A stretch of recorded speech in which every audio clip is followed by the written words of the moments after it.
Ja by som medzi nami privítala Martu Hájkovú, uznávanú slovenskú pneumologičku, prednostku kliniky pneumológie a fyziológie Lekárskej fakulty Univerzity Komenského a Univerzitnej nemocnice Bratislava. A je to hlavná odborníčka Ministerstva zdravotníctva Slovenskej republiky pre pneumológiu. Vítajte. Ďakujem veľmi pekne, pozdravujem vás. Je to pre mňa veľmi poučné celé toto sedenie. Ja som tá laická verejnosť. Veľa som sa tu dozvedela. Ja chcem povedať len pár slov. Pneumológiu a fyziológiu robím 44 rokov a začínala som v Podunajských Biskupiciach, ešte keď fungovala nemocnica a teda celá plucná medicína bola v Podunajských Biskupiciach. S takými chorobnými jednotkami, ako sa stretávame teraz, keď už robím v Ružinove, lebo tam sa plucné kliniky presťahovali, sme sa nestretli.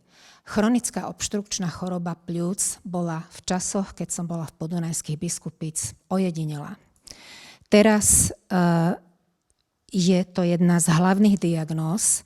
My máme povinnosť tieto chronické choroby hlásiť do Národného centra zdravotníckych informácií. Čiže my vieme, síce s nejakým oneskorením 1-2 rokov, ale vidíme, ako nám proste tieto ochorenia stúpajú.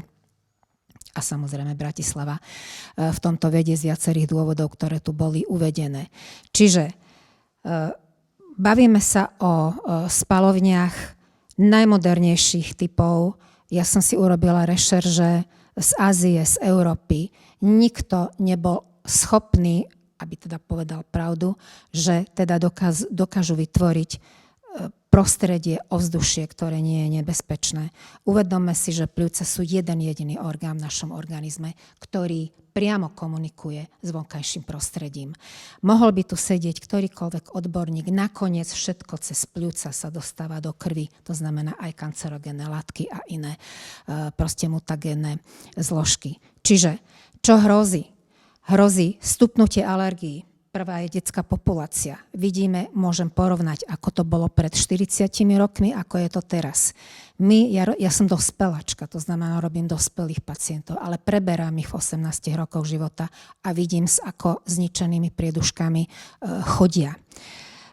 Chcem povedať, chronické ochorenia znamená, že sa nám ich začiatok posúva do nižších vekových kategórií, to znamená už pod 40 rokov.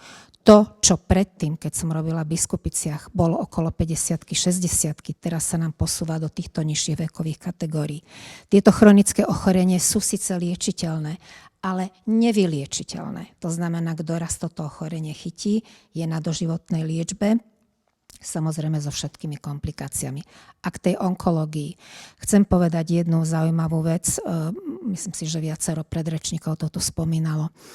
My sme v Biskupiciach, keď sa povedalo bronchogénny karcinom, to znamená karcinom priedušky, je to ochorenie fajčiarov. Vtedy ešte o vzduší nebolo ani chýru, ani slichu. Dominoval jeden typ bronchogénneho karcinomu. Dneska ten typ už je na 2., 3. mieste. Dominuje úplne iný. Pre nás je to nepochopiteľné, prečo sa to takto zvrtlo. Dominujú nefajčiari. To znamená to, čo sme kedysi v Biskupiciach hovorili, koľko fajčíte cigaret, áno, závisí to od toho. Dneska to už neplatí. A je to práve, my si myslíme a sme o tom presvedčení a medicína dôkazov nám to ukazuje, je to práve znečistením ovzdušia.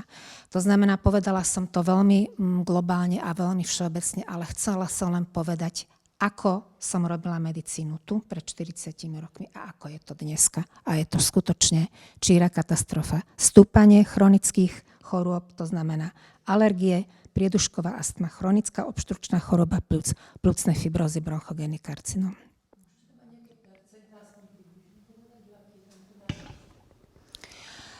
Viete čo, odhadom poviem, že je to okolo, ale teraz za Slovensko, nemám tie, lebo NCZ spracováva celé Slovensko hlavne.